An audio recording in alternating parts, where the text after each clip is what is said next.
Hello everyone. बच्चों, आज की क्लास में हम स्टार्ट करने वाले हैं बेसिकली कोरिलेशन और कोवेरिएंस के कंसेप्ट। ठीक है, तो ये वाली जो क्लास होने वाली है इसमें कोरिलेशन, रैंक कोरिलेशन और कोवेरिएंस, इनके कंसेप्ट हम क्लियर करेंगे। तो बेसिकली ये आपकी बिजनेस स्टैट्स की सीरीज है जो एक्सेल प्रैक्टिकल में सेमेस्टर 4 में आता है। ठीक है, तो ये एक्सेल का हम ये वाला पार्ट स्टार्ट करते हैं। ठीक है, thank you so much. Good morning everyone. आज हम बात करेंगे कोरिलेशन कोएफिशिएंट की। कुणाल सर हमारे साथ बैठे हैं और हमारी वीडियो बनाने में हेल्प कर रहे हैं। तो हम स्टार्ट करते हैं। तो कोएफिशिएंट ऑफ कोरिलेशन हमें क्या बताता है कि अगर हमारे पास दो डेटा पॉइंट्स हैं, दो डेटा पॉइंट्स कुछ भी हो सकते हैं। अ, आपके इंग्लिश और मैथ्स में कितने नंबर आए, आपके अगर उनके बीच में कोरिलेशन चाहिए, या आपको चाहिए कि आप कितने घंटे स्टडी करते हैं और आपके कितने मार्क्स आते हैं, या आपके दो जजेस हैं उन्होंने अलग अलग एक कंटेस्टेंट को मार्क्स दिए तो उनके बीच में कोई कोरिलेशन है या नहीं। तो कोरिलेशन के लिए हमने डेटा लिया है, सैम्पल डेटा, जहाँ पे हमने दो जजेस के मार्क्स लिए हैं जो उन्होंने डिफरेंट कंटेस्टेंट को दिए हुए हैं। तो कोफिशिएंट ऑफ कोरिलेशन हमें हेल्प करेगा कि क्या जज वन और जज टू के मार्क्स में आपस में कोई कोरिलेशन है। कोफिशिएंट ऑफ कोरिलेशन की रेंज हमेशा -1 से +1 के बीच में होती है। -1 आपको बताता है कि there is a perfectly negative correlation, indirect correlation. That means कि जितना ज़्यादा आपका सैंपल डेटा 1 होगा उसका ये अपोजिट होगा। मतलब जितना ये बढ़ता जाएगा उतना हमारा सेकंड घटता जाएगा।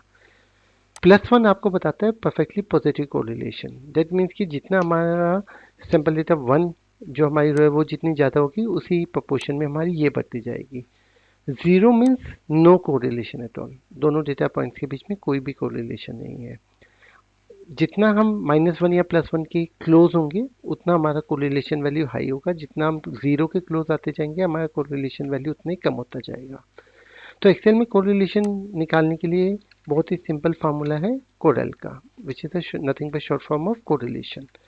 तो अगर हम यहाँ पे इज इक्वल टू CORREL लिखते हैं कोरिलेशन, आप देखेंगे यहाँ पे आ जाता है एरे 1 एंड एरे 2। तो यहाँ पे हमारा एरे 1 है A22 A19 comma array 2 which is B22 B19, और ये हमें बाय डिफॉल्ट आपको एक कोरिलेशन नंबर दे देगा। अगर आप देखेंगे यहाँ पे हमारा कोरिलेशन फैक्टर है 0.94 which is very close to 1, which tells us that both these data points are directly correlated. अगर आपको ये चेक करना है तो हम इसे ग्राफ की मदद से भी चेक कर सकते हैं। हम इस डेटा पॉइंट को सेलेक्ट करते हैं, इंसर्ट पे जाएंगे हम, और इंसर्ट पे हम X Y scatter graph use करेंगे। तो जब हम एक्स वाई स्कैटर ग्राफ करते हैं तो ये हमारे डेटा पॉइंट्स एक ग्राफ में आपको दिख जाते हैं। आप हर एक डॉट जो यहाँ पे ये कॉरस्पॉन्डिंग डेटा सेट को रिप्रेजेंट करती है। हम किसी भी डॉट पे राइट क्लिक करेंगे और यहाँ पे आपको ऑप्शन मिलेगा ऐड ट्रेंड लाइन का।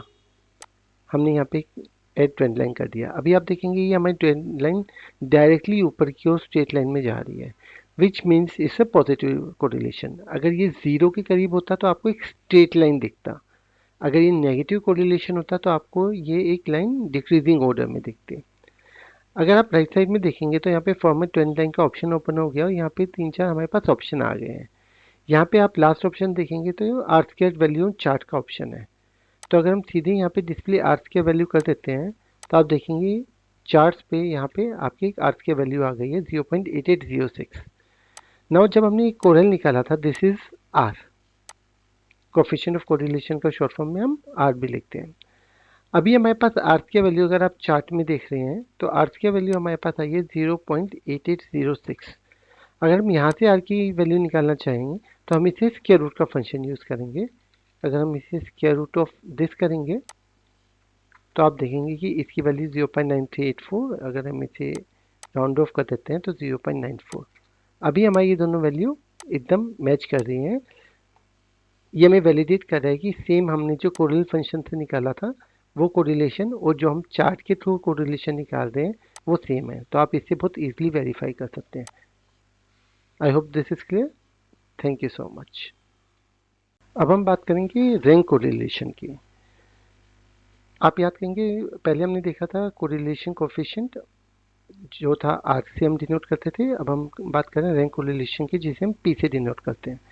इन दोनों में डिफरेंस ये कि कोरिलेशन कोफिशिएंट में आप आप लीनियर वेरिएबल्स पे निकालते हैं। सीधे आपके जैसे हमने देखा था जो आपके स्कोर्स हैं हम डायरेक्टली आप उनके ऊपर कोरिलेशन निकालते हैं। रैंक कोरिलेशन में आप रैंक्ड वेरिएबल्स पे कोरिलेशन निकालते हैं। तो सबसे पहले आपको इनकी रैंक निकालनी पड़ेगी और आपको रैंक पे कोरिलेशन निकालना होगा। तो सेम हमारे डेटा पॉइंट में हमारे पास एक कंटेस्टेंट के मार्क्स हैं 2 जजेस के द्वारा। यहाँ पे हम सबसे पहले रैंक निकालेंगे। रैंक का फार्मूला हमारा होता है rank dot E Q. Rank dot E Q के बाद सबसे पहले हम नंबर सेलेक्ट करेंगे। यहाँ पे हमारा रैंक ये स्कोर 9 आया, कोमा रेफरेंस मतलब टोटल हमारे पास जितने कंटेस्टेंट थे उसमें इनका कितना स्कोर आया। तो हमने पूरी रेंज यहाँ पे सेलेक्ट कर ली है। फिर आता है ऑर्डर।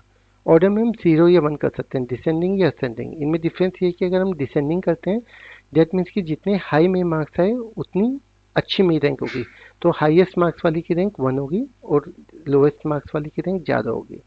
अगर हम यहाँ पे 0 की जगह 1 कर देंगे तो ये अपोजिट हो जाएगा। जिसके सबसे ज़्यादा मार्क्स आएंगे उसकी उतनी ज़्यादा रैंक होगी। मतलब अगर 10 मार्क्स आए आपके तो 10 रैंक आएगी, 1 मार्क्स आए तो 1 रैंक आएगी। तो अभी के लिए वी नो के जितने ज़्यादा मार्क्स होते हैं रैंक उतनी कम शो होनी चाहिए। तो हमने यहाँ पे A2, A2 to A19 और आपको यहाँ पे ध्यान रखना पड़ेगा कि आपको A2 to A19 को फ्रीज करना पड़ेगा। तो यहाँ पे हमने F4 दबा के इसे फ्रीज कर दिया है। अभी हमारे यहाँ पे रैंक आ गई है। अभी हमने इसे नीचे तक ड्रैग कर दिया तो आप देखेंगे जिनके हाईएस्ट मार्क्स आए हैं 10 आउट ऑफ 10 उनकी रैंक 1 है और जिनकी सबसे कम मार्क्स आए हैं उनकी रैंक सबसे ज़्यादा आई है। तो ये हमने जजेस 1 के मार्क्स की रैंक यहाँ पे निकाल दी है। सेम फार्मूला हम यूज़ करके रैंक डॉट ई क्यू और हम यहाँ पे सेकंड जज के मार्क्स की रैंक निकाल देंगे। तो सबसे पहले हम नंबर को सेलेक्ट करेंगे, उसके बाद हम रेंज को सेलेक्ट करेंगे। रेंज को हमने फ्रीज किया, कॉमा 0। इसे नीचे तक हम ड्रैग करेंगे तो आप देखेंगे अब हमारे पास पहले हमारे पास नंबर्स थे जो जजेस ने मार्क्स दिए थे। अभी हमने उनकी जगह कॉलम सी और कॉलम डी में रैंक्स निकाल लिए। आगे हम क्या करेंगे, इन दोनों रैंक्स के बीच का डिफरेंस निकाल लेंगे जिसे हम डी से डिनोट करेंगे। इट डजेंट मैटर कि आप रैंक 1 माइनस रैंक 2 करते हैं या रैंक 2 माइनस रैंक 1 करते हैं, आपको इन दोनों के बीच का डिफरेंस निकालना है। तो यहाँ पे हमने रैंक 2 माइनस रैंक 1 किया, इसे नीचे तक ड्रैग कर दिया तो ये हमारा इनके बीच में रैंक आ गई।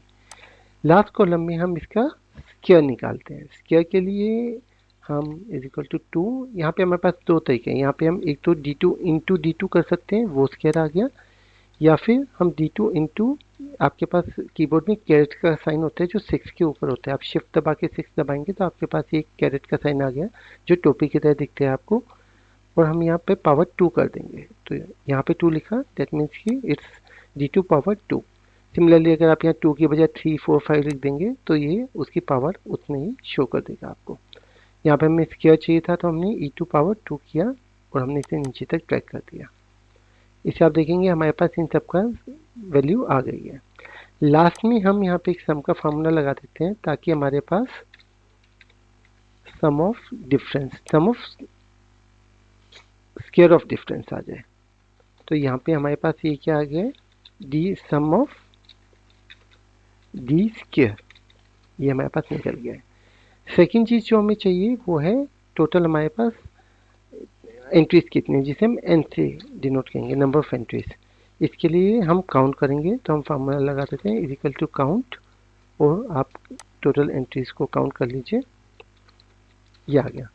तो हमारे पास टोटल 83 सम ऑफ स्क्वायर्स आ गया है इनके डिफरेंस का, और टोटल एंट्रीज हमारे पास 18 है।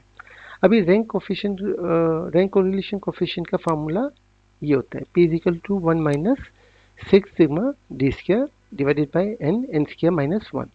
आप देखेंगे यहाँ पे हमने सम ऑफ डी स्क्वायर यहाँ पे पहले ही निकाल लिया और एन भी हमने निकाल लिया है।